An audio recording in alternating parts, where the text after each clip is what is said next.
안녕하세요. 조직행동론 7조의 최종 기말과제 꼰대와 요즘 것들 발표를 맡은 안상우입니다. 발표의 순서는 다음과 같습니다. 세대를 정의해보고 코호트 효과에 대해 알아본 뒤 세대 갈등이 무엇인지 또 어떤 유형이 있는지 살펴보고 직장 내에서 발생하는 세대 갈등을 역할극을 통해 무엇이 있는지 알아보겠습니다. 이후 저희 조가 생각한 직장 내 세대 갈등의 해결 방법에는 무엇이 있는지, 영화 인턴 속 세대 갈등이 무엇을 시사하고 있는지에 대해 알아보며 발표를 마무리하겠습니다. 그럼 세대의 정의와 코호트 효과를 살펴보겠습니다. 세대 갈등에 대해 알아보기 전에 어떤 세대가 존재하고 그 세대의 특징엔 무엇이 있는지 알아보겠습니다. 먼저 X세대는 1970년에서 1980년도에 태어난 세대로 현 직장 내 기성층을 이루고 있는 세대입니다. X세대의 등장과 함께 개성표현과 개인주의가 시작되었으나 X세대는 집단생활, 집단에 대한 인식 또한 중요시하는 특징을 갖고 있습니다. 다음으로 Y세대는 1981년에서 1996년도에 태어난 세대로 디지털과 아날로그 사이의 세대입니다. 이들은 2008년 세계 경제 위기 이후부터 취업난과 비정규직 증가 및 일자리 질 저하의 직격탄을 맞은 세대로 N4 세대라고도 불립니다. Y세대는 자기 위주로 생각하고 행동하며 자기 표현 욕구가 강한 자기중심적 태도를 갖고 있으며 개인 시간과 생활에 중점을 두고 있어 워라밸을 중시합니다. 또한 이전 세대보다 퇴사와 이직을 비교적 쉽게 생각한다는 특징을 갖고 있습니다. 마지막으로 Z세대는 1997년 이후 태어난 세대로 태어날 때부터 디지털 시대에서 자라났기 때문에 디지털 네이티브 세대라고도 합니다. 이들은 최신 전자제품을 자유롭게 다루고 새로운 IT 기술에 거부감이 덜하며 TV나 PC보다 스마트폰을, 글보다는 이미지와 동영상 콘텐츠를 선호하는 특징을 갖고 있습니다. 또한 2000년대 말 금융위기로 경제적 어려움을 겪는 모습을 보고 자랐기 때문에 안정성과 실용성을 추구하고 X세대 부모로부터 자유로운 가치관을 물려받아 이전 세대보다 다양성을 중시합니다. 같은 세대들은 왜 비슷한 특징을 갖게 될까요? 이에 대하여 코호트 효과를 통해 답을 찾을 수 있었습니다. 사회학자 칼 만하임이 처음으로 세대 문제, 세대 갈등에 도입한 개념으로 비슷한 시기에 태어나 비슷한 역사적, 사회적, 문화적 경험을 겪은 개인들은 서로 간의 연대와 친밀감을 느끼며 공감대를 이루고 집단의 트렌드를 형성시킨다는 것입니다. 코호트 효과의 예로 응답하라 시리즈가 있는데 해당 연도에 자란 사람들은 응답하라 시리즈를 보며 그 당시의 삶에 대해 공감하고 연대감을 형성하게 됩니다. 또한 지금 저희가 겪고 있는 코로나 위기로 인해 심각한 취업난을 겪고 불투명한 미래를 공유하는 코로나 세대가 형성된 것도 한 예로 볼 수 있습니다. 세대에 대해서 알아보았으니 이제 세대 갈등은 무엇이며 그 유형에는 무엇이 있는지 살펴보겠습니다. 세대 차이란 가치관이나 의식 형태 등의 면에서 세대 간에 발생하는 차이, 즉 격차를 뜻합니다. 서로 다른 사회적 경험은 서로 다른 심리적 구성을 내면화하고 결과적으로 삶의 양식과 문화를 서로 다르게 형성하여 세대 차이가 드러나게 됩니다. 이러한 세대 차이가 특정한 언행으로 표출되면서 세대 간에서 빚는 갈등이 곧 세대 갈등입니다. 이러한 세대 갈등의 대표적 유형에는 무엇이 있는지, 어떠한 특징을 갖는지 살펴보겠습니다. 먼저 가족 내 세대 갈등을 보면 가족은 결혼, 취업, 정치적 성향 등 서로 다른 가치관을 가진 세대들이 모인 대표적인 집단입니다. 따라서 가족 내에서 진로, 가족관계에 대한 인식, 결혼 등에서 다른 가치관을 갖고 있기 때문에 쉽게 세대 갈등이 발생할 수 있습니다.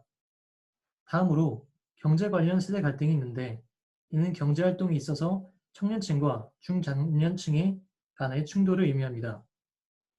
발생할 수 있는 예로는 청년 연장에 따른 신규 채용 감소, 세대 간 일자리 경쟁, 부동산과 주택 문제 등이 있습니다. 마지막으로 직장 내 세대 갈등이 있는데 직장도 가족과 마찬가지로 여러 세대들이 한 공간에서 모여 생활하는 곳이므로 가치관의 차이가 자연스럽게 발생하게 됩니다. 이에 따라 업무 방식, 성공 기준, 조직 내 관계에 대한 인식의 차이가 발생하고 세대 갈등이 발생하게 되는 것입니다. 이와 같이 발생할 수 있는 여러 세대 갈등 유형 중 직장 내 세대 갈등을 보다 자세히 살펴보겠습니다. 먼저 직장 내에서 발생할 수 있는 일에 대한 2030 세대와 4050 세대의 인식 차이를 자세히 살펴보겠습니다. 업무 방식에 대해서 2030 세대는 개인의 만족감과 빠른 성장을 중요시하며 정시 퇴근은 근로자의 권리라고 생각합니다. 또한 조직 내 자유로운 분위기와 복장을 선호합니다. 반면 4050 세대는 소속감을 중요시하며 야간은 의무라 생각하며 위계 질서와 단정한 복장은 필수라고 생각합니다. 또 성공 기준에 대해서 2030 세대는 개인의 삶이 더 중요하며 즐기며 사는 삶을 추구하고 좋은 직장이 필수 요소라고 생각하지 않습니다. 이와 다르게 4090 세대는 안정적인 수입은 반드시 필요하고 좋은 직장 또한 필수 요소라고 생각합니다. 마지막으로 조직 내 관계에 대해 2030 세대는 개인주의적 태도를 가지고 느슨한 연대를 선호합니다. 반면 4050 세대는 집단주의를 중시하고 직장 내 끈끈한 연대를 강조합니다. 그럼 이와 같은 세대 차이가 조직 내 어떤 세대 갈등을 유발하는지 상황극을 통해 알아보겠습니다. 좋은 아침입니다. 어이 사원, 딱 9시에 맞춰서 왔구만. 뭐 자네는 오자마자 바로 업무를 시작할 수 있나? 5분 일찍 일어나서 5분 일찍 나와서 5분 일찍 오는 게 편하지 않겠어? 네, 알겠습니다. 그리고 뭐 자네는 양복을 다 세탁했나? 회사 오는데 청바지가 뭔가? 웬만하면 잘 차려입고 오는 게 예의야. 아, 죄송합니다. 근데 그 사장님이 편한 복장 입어도 괜찮다 했는데, 그건 요즘 다들 하는 말씀이고. 자네가 원래 그렇게 상사 말을 잘 듣는 친구였나? 아닙니다. 그럼 그렇고 어제 내가 보낸 파일 봤나? 그거 어떻게 처리하면 좋겠어? 그냥 부장님이 작성하신 대로 보내면 될 것 같습니다. 자넨 뭐 의견이 없나? 왜 항상 다른 의견을 안 내는 것 같지? 그러면 중간 기획 부분을 조금 수정할까요? 옆에 부서 기획안 보니까 그게 더 효율적인 것 같아서요. 음, 그건 우리 부장은 좀 다른 얘기인 것 같은데 그냥 이대로 처리하지. 아, 네, 알겠습니다. 자네 표정이 왜 그렇지? 그 젊은 친구가 마음에 안 든다고 바로 표정이 드러나면 쓰나 자네 사회생활을 얼마나 했는데 아직도 이러면 안 되지. 죄송합니다. 주의하겠습니다. 아, 진짜 아침부터 짜증나네. 이 회사는 진짜 마음에 드는 게 하나도 없어. 누구 하나 때리기 전에 내가 때려쳐야지.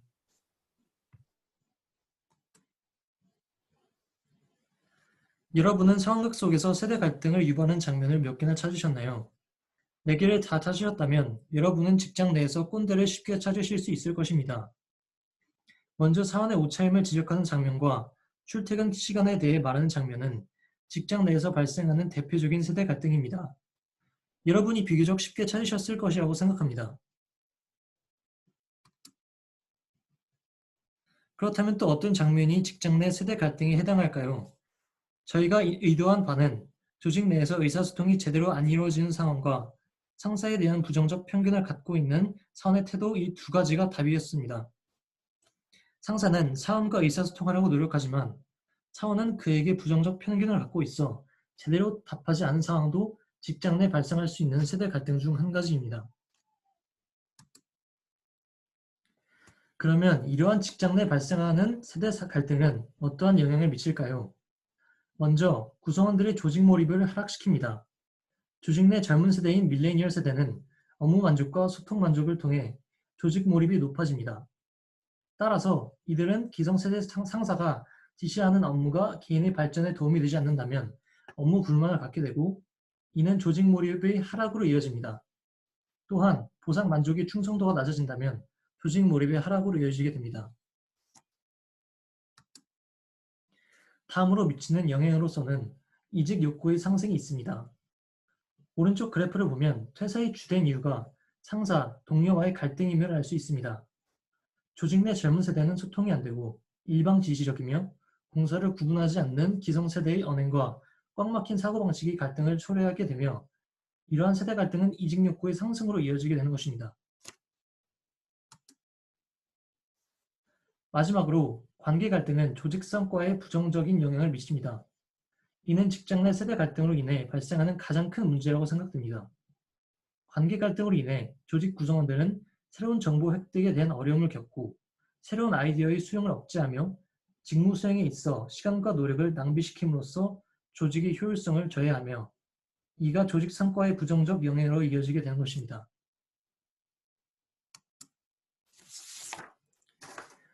이와 같이 세대 갈등은 올바르게 해결하지 못하면 조직에 막대한 피해를 입힐 수 있는데요. 이러한 갈등의 해결 방안에는 무엇이 있는지 살펴보도록 하겠습니다. 세대 갈등을 해결하기 위해서는 개인적 측면의 노력이 필수적인데요. 그 중에서도 가장 중요한 것은 각 세대의 다름을 인정하고 서로를 존중하는 마음일 것입니다. X세대부터 Z세대까지 모두 서로를 존중하고 다른 것이 틀린 것을 아님을 인정한다면 진정한 의미의 소통이 가능하지 않을까요? 이 외에도 즉각적이고 명확한 보상이 있습니다. 평가받는 거에 익숙한 Y세대에게 즉각적인 피드백 및 보상을 해준다면 그들의 자신감을 고취시켜줄 수 있을 것입니다. 조직적 측면에서는 크게 두 가지 해결책이 있는데요. 바로 다양성 교육과 리버스 멘토링입니다. 리버스 멘토링은 쉽게 말해서 나이가 어린 일반 사원이 선배나 고위 경영진의 멘토가 되는 것을 말합니다. 리버스 멘토링을 통해 경영진은 젊은 세대에 대한 이해를 높이고 세대 간 격차를 줄일 수 있는 장점이 있습니다. 또한 급변하는 최신 트렌드 또한 캐치할 수 있어 현재 우리나라에서도 리버스 멘토링을 도입하는 물결이 일고 있습니다. 사실 앞서 말한 세대 갈등의 핵심을 관통하고 있는 영화가 있습니다. 바로 2015년에 개봉한 인턴이라는 영화입니다. 은퇴한 70세 남성인 벤이 떠오르는 스타트업 기업의 인턴으로 들어가서 겪는 일들을 그리고 있습니다. 30대 여성 CEO 줄스와 벤, 그리고 젊은 사람들의 관계를 통하여 이 영화는 다른 세대 간에도 경건한 관계를 맺을 수 있음을 시사해 줍니다.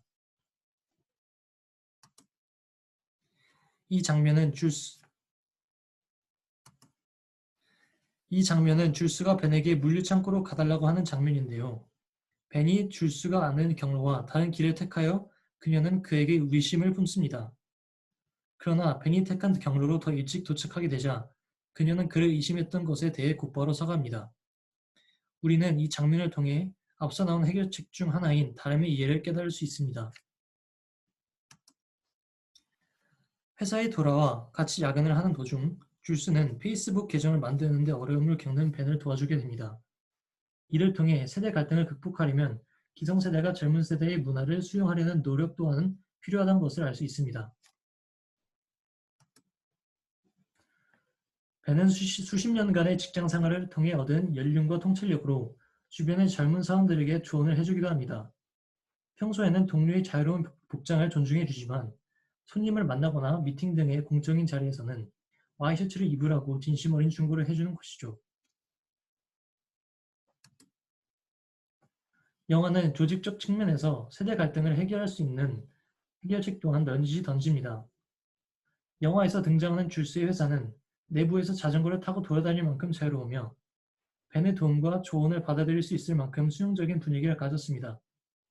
이러한 조직 문화는 세대 간의 다름을 인정하고 서로 쉽게 이용할 수 있도록 도와줄 것입니다. 이와 같이 영화 인턴은 나이 많은 인턴이 30살의 CEO가 운영하는 회사에 들어가 일을 하는 역설적인 상황을 유쾌하게 그려낸 영화입니다. 젊은 직원들과 70대 벤이 서로를 이해하고 소통하는 모습을 통해 세대 차이는 존중으로 이겨낼 수 있음을 다시 한번 느낍니다. 앞으로 많은 기업이 자유롭고 서로를 존중하는 조직 분위기를 가진다면 세대 차이는 갈등을 불러일으키는 부정적 요소가 아닌 한 번 더 발전할 수 있는 토대가 되지 않을까요? 앞으로 많은 조직에서 세대 차이가 일으킬 긍정적 시너지를 낙관적으로 기대해보며 이 발표를 마칩니다. 감사합니다.